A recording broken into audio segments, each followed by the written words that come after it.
Hi, I'm Carly from Nintendo World Reports. Welcome to Slowpoke News Report, your week in Pokemon Go.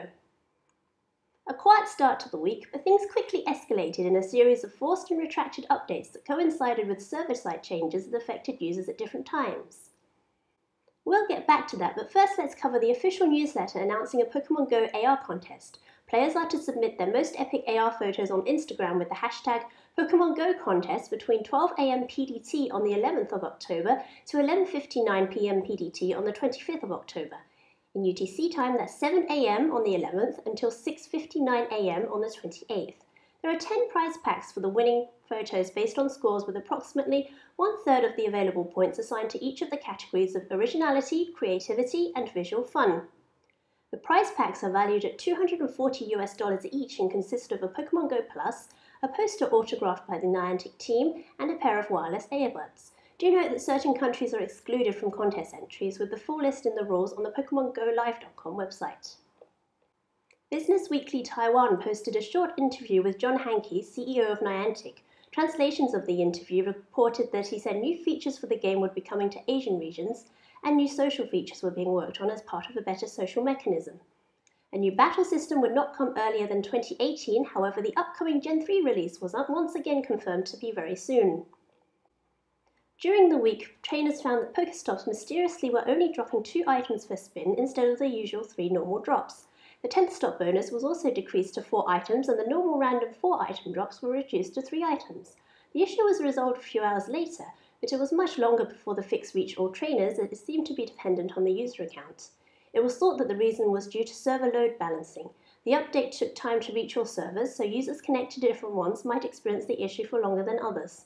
It was also thought that the server code could have been rolled back to an earlier version, as several recently added Pokestops and gyms have disappeared completely from the game map and have still not returned.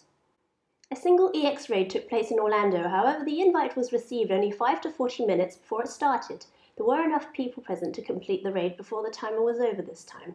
No other EX raids have just been discovered worldwide for the same period.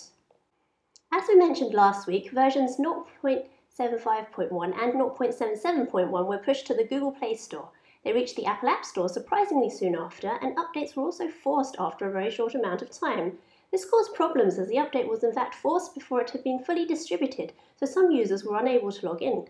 Niantic acknowledged this on their Twitter account, and the update was unforced before being forced again later in the week.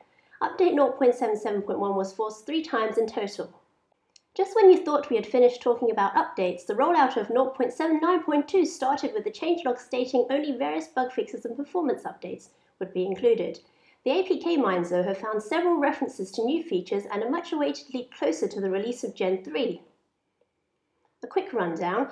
Additional fixes were made to the raid lobby count, changes were made to the way that cancelled EX raid notifications are handled, the passcode reward redemption box was changed slightly, a small change was made to the AR library where another AR service was added, new references to a staging environment for performance testing were found, and also an app blacklisting tool has been added, potentially for anti-cheat measures.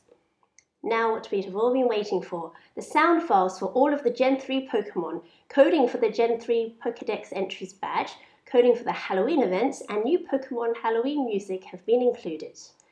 The new splash screens shown while logging in shows a trainer wearing a Mimikyu hat, and while Murkrow, Gengar, and the Zubat family are part of it, we also see the Gen 3 ghosts, Duskull, Dusclops, Shuppet, Banette, and Sableye.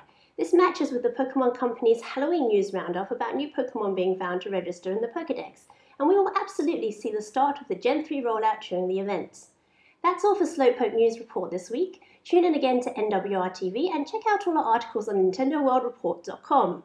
Contact us if you want to know more about this radio-free Nintendo t-shirt. It's a vintage version since it doesn't actually match the current cast, but let us know anyway. So bye-bye, CP!